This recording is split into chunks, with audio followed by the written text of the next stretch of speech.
What is a giveaway that a new job will be awful? When the employers are hard selling the position or use the phrase make up to $. I'll let you in on a secret, you will not make anywhere near that much money. Every time you request a personal day off or vacation time, your boss says it's inconvenient for you to be away then, and to ask again at a later date, you feel dismissed, undervalued and not appreciated for the good work you do. Lack of safety regulations. If you get there and the first day notice that they cut corners with things regarding safety, it says a lot about the company and how it views its employees. Found that out at my current job within the first day. Hey, why is there no safety shower? Where is the chemical waste container? What do you mean pour it down the sink? That is illegal. What do you mean? You need someone to introduce you to your new position. You're supposed to know what you're doing. That's why we hired you. If there is a crappy box of donuts or some other crap in the break room once a week and it's the only thing that seems to spur anything like joy in the employees there. When you meet your boss or co-workers that you will be seeing on a daily basis and just understand that there is a personality clash. You can get around that. I avoided my boss for about 18 months of one job. Can't count on both hands the amount of times I actually talked to him personal or business related. During that time, Tom, you are insufferable. Having way too many bosses or people directly above you, without a clear hierarchy, and if they can't even give you an idea of the average day's workflow schedule tasks.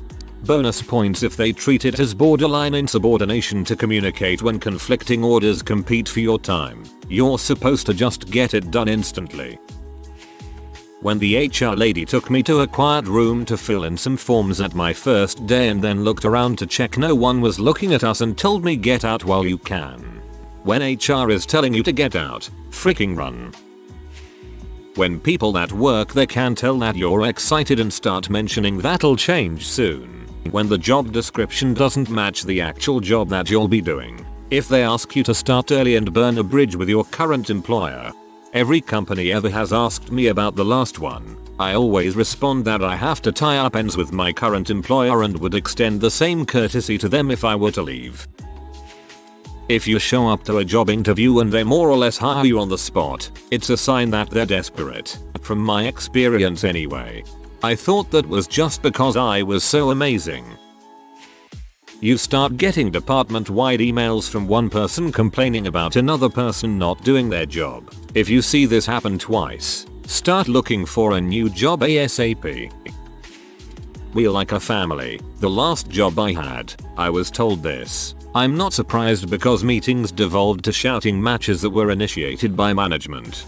So much this. The worst companies I've worked for all refer to themselves as family. The best acknowledge that it's a job and a trade of my service for their compensation. Every time a customer doesn't buy the most expensive version of the product you're selling, manager. So let's talk about what went well with that customer, and let's also talk about what maybe could have gone better. Pro tip, if you get a little coaching session, talking to every time a customer is shopping on a budget, you're in an extremely toxic environment. It will foster self-loathing, addictive habits, a feeling of helplessness, and weight gain. And you will develop a growing tendency to lie to and manipulate your customers. A few things I look for is 1. All the cars in the parking lot are beaters. Not to judge people on their cars. Some people don't mind saving cash and buying them. But everyone except a few mean there are some big pay divides. 2. If you go for a tour and you notice the workers look on edge or are stressed, not a grin to be found, chances are it will most likely be a hostile work environment. People arguing in the main reception about getting screwed over by the boss by getting their overtime cancelled at Christmas. Source: went for an interview where the production manager and employees were yelling at one another in front of me while I was waiting to go in. No one attempted to move away or quieting down. Nope the frick out of that one. I was hired to a newly created position at a luxury car dealership group. The GM of the dealership I was at, corporate offices were upstairs there, wanted nothing to do with me and thought the VP was an idiot for making this position and hiring me. Basically it was going to be scheduling appointments with new customers to install their license plates and tutor them on their infotainment systems. The first 3 days I was there I was given no place to work, no desk, no computer, no phone, etc. I was given no schedule, no dress code, no tasks, no training materials. I was told to go figure out how the systems in the cars worked and that was it. So I did that as best I could, except they wouldn't give me keys to any vehicles. The GM just ignored me constantly, so I went to the VP to express some concerns and he called in the GM to sort it out. As soon as we left that room it went back to the way it was. I did what I could with what I was given, but if I had no computer or phone how could I schedule appointments and meet customers? Without a schedule how would I know when to come in? I quit that first week. For $12 an hour I was over his BS. IDK. Seems like the kind of job you just sit in the car all day and read it. After a long and exhaustive job search I finally got an offer, but the salary was a bit on the low side and I'd be taking a pay cut from my previous job, even though I was unemployed at that moment in time. So I called the HR lady at like 9 AM. So I had a good chance of reaching her, and I said I'm really excited to come work there, but I'd like to see if there's anything additional that can be done salary wise. She says hang on, I'm at the grocery store, I'll get to it later, but then says well, why don't you just call your future boss? I hadn't talked to the guy outside of a short interview and had been working through her the whole time. I felt uncomfortable addressing it to him, since I hadn't really interacted with him. So I tell her I'd prefer if she does. Also she's HR. So, she emails him from her phone. He responds with just number and she forwards that to me, without any comments, doesn't try to sugarcoat it, etc. Just a weird and unprofessional vibe. Like they weren't even trying to fake like they had their crap together. Wound up spending 3.5 years there and it was awful. It's such a horribly run company that's spinning down the toilet. Spent much of that time looking for a new job. On the bright side, at least you got paid to look for a new job. When you get asked to take over the outgoing IT manager's job, and a couple weeks later get the title IT assistant instead. When they tell you that per state law, they don't have to give you any breaks in 8 hours besides 30 minutes for lunch.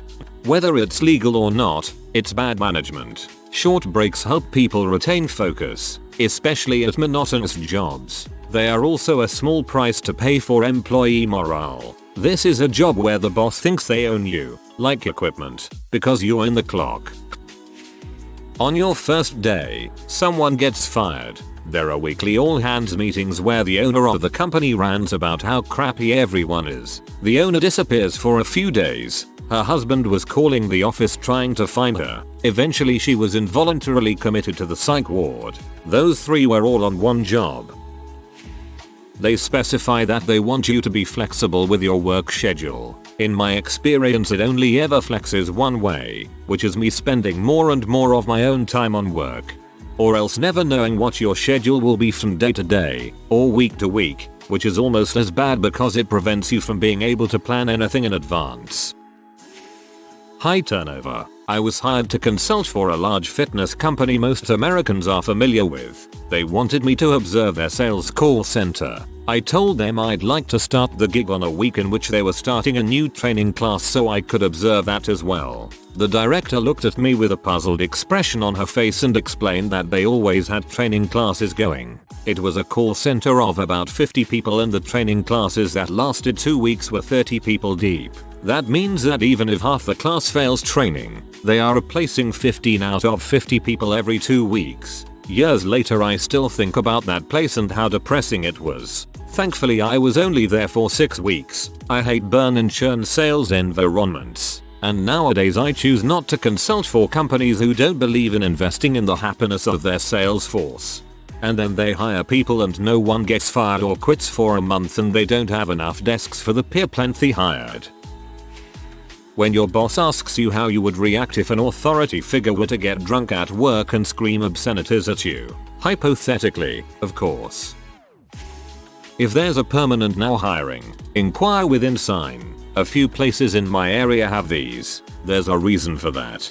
Lots of national level companies do this now though, to encourage a steady stream of applicants for a short replacement time. I've gotten calls 6 months after I put in an application because it sat banked and there was no real position offered at the time. When they completely neglect employee wellness for revenue, the two usually go hand in hand when done correctly. Traditionally, happy employees make for happy shareholders. First day at the new job for a healthcare company, went to the department and the guy who had hired me had transferred. His replacements flat out told me they didn't want or need me but showed me where my desk was and that was that. Worst year ever as the company was going to get merged and had hired consultants to look for redundancies. People were quitting like crazy and I went through, like, 5 managers. Then the merger failed and the executives gave themselves nice bonuses for leading the company through a difficult change. People were still quitting though. Greatest feeling was when I added my resignation to the stack. Oh, and during that year I taught myself mid-access programming. This was way back in the day, and created my own internal clients to keep me busy. They are suspiciously vague in the description of your duties. Worse when this is coupled with generic skill requirements. I've only ever had 4 jobs and one of them bad, but I can give a general sense. 1. You interview with multiple people but it's not a smooth process. Or, Shirley, reception. Where the heck is Jim? He's supposed to be doing an interview today. Oh, he totally forgot. He's in a meeting.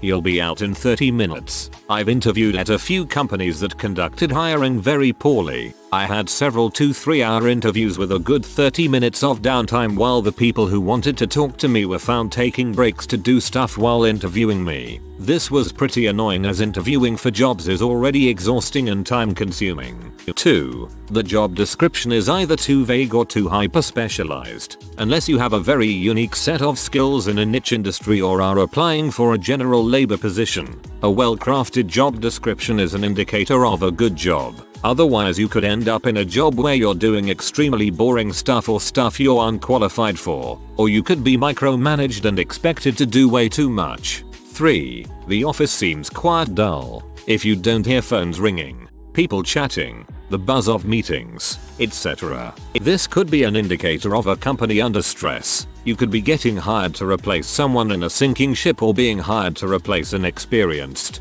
high-paid professional, and you will become an 80 HR week slave to replace them. If the interview seems like a pitch, the job will suck. If you hear the phrase work hard play hard anytime during the hiring process or in the job listing, the job will suck. If you interview with more than 2 managers at once, the job will suck. They're looking for an entry-level candidate. This normally means they're looking to pay below average, and it will take 2+ years to get to industry standard for that position. But the catch is, you'll be worked just as hard as someone who gets median or above average pay. This can also mean they're looking for someone interested in the field with no bad habits yet. And also when accepting a job like that you should probably think of it as gaining experience and plan to jump ship for better pay at another place once you've gained said experience. When it's an inclement weather day and most other businesses are shut down, but management still tries to get everyone to drive into work, except for management themselves, because it's dangerous. This is a small one, but it's never steered me wrong. If your immediate supervisor refuses to get your name right in the interview or on the first day, they probably won't respect you as a person in bigger ways as well. Getting it wrong accidentally is one thing, especially if they accept a correction graciously. I'm talking about deliberately renaming you. I have an unusual and long, but easy to pronounce, first name. Every good job I've worked, hiring manager has said what do you prefer to be called and passed the word along to supervisors. Every crappy job, someone asks can I just call you something else? Your name is too much work. If getting your name right is too much work, your vacation requests, raises, and promotions will be too. Sits down on first day with new manager. The first thing you should know about me is that I don't micromanage. We're all adults here. Hint, he's gonna be a micromanager.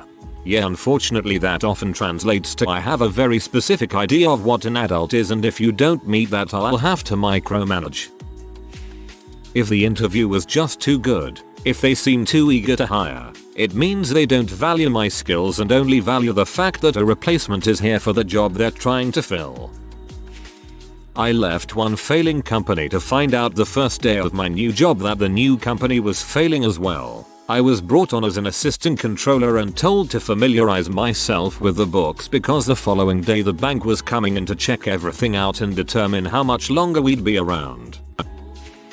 The interviewer is selling you on the job more than you're selling yourself on getting hired. That happened to me a few years back. I got the impression the interviewer was stressed out from the workload of doing both her job and the job she was hiring for. She offered to help me rewrite my resume, coach me on what to say to the next set of interviewers, etc. Really pulling out all the stops to get me hired. That's never happened before and she seemed desperate to hand off the work. This will sound woo-woo, but I could just feel the stress in that office. Although it was a nice modern office, and workers were chatting away normally, I just felt this pressure there. What drove it home was returning to the office at the job I had at the time, and I instantly felt lighter and relieved. The interviewer emailed several times to try to get me to take the job. I politely declined. About a year later, I was eating lunch in the area and a girl stopped and said my name. She was super cheerful and happy. It took me a minute to realize it was the interviewer. I literally didn't recognize her because she was smiling. She was dead serious in the interview.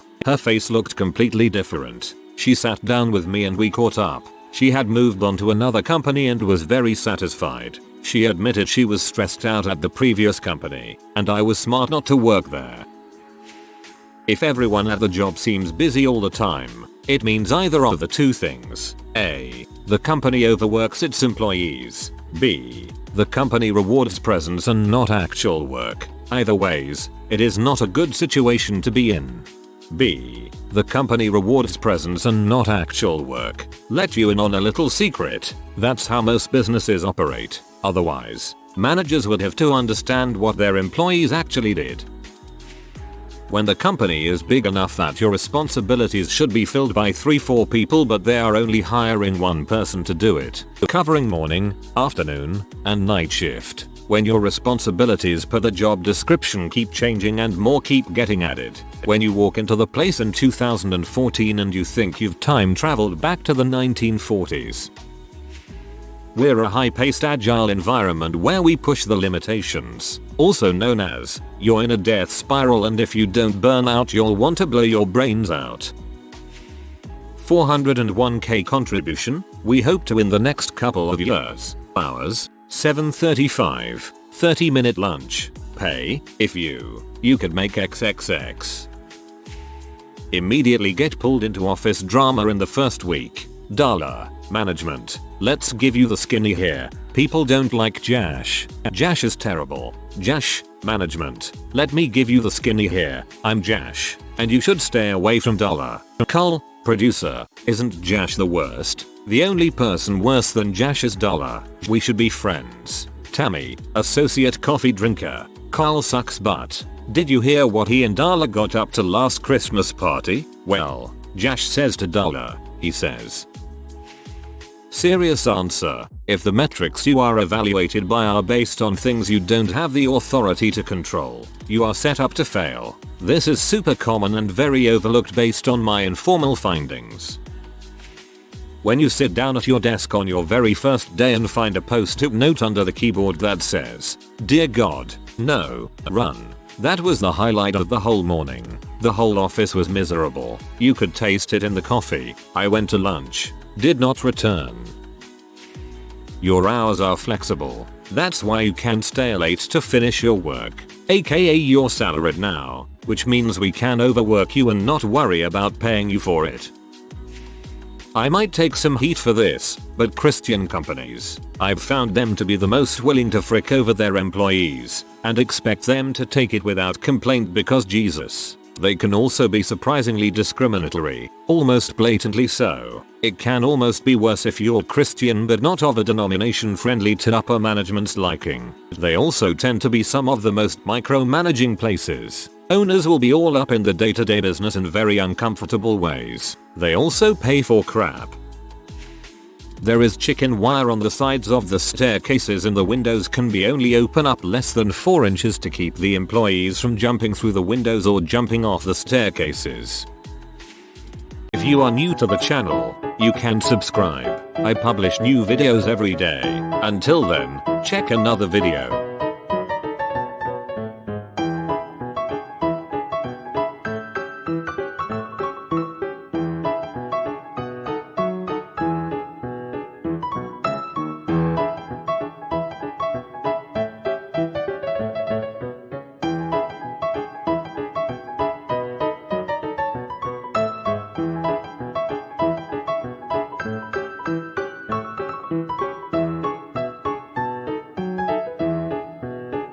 Bye for now.